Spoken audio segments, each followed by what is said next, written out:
1930లో ఢిల్లీలో ఒక అమ్మాయి శాంతిదేవి 4 ఏళ్ల వయసులో తన గత జన్మ గురించి చెప్పింది. స్థలాలు, వ్యక్తులు, సంఘటనలు అన్నీ కరెక్ట్. మహాత్మాగాంధీ కూడా ఈ కేసు విచారించారు. ఇది ఎలా సాధ్యం? మోడర్న్ సైన్స్ కొత్త కోణం చూపిస్తోంది. 1. ఎపిజెనెటిక్స్.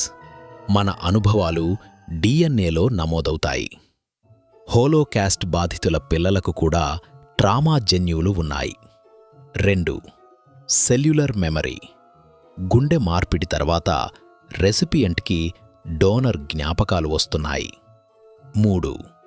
Quantum consciousness. స్పృహ క్వాంటమ్ ఫీల్డ్లో ఉందేమో. డాక్టర్ ఇయాన్ స్టీవెన్సన్ 40 ఏళ్లు పరిశోధించారు. 3000 కంటే ఎక్కువ కేసులు డాక్యుమెంట్ చేశారు. జన్మ మచ్చలు సమానం గత జన్మ గాయాలతో మ్యాచ్ అవుతున్నాయి.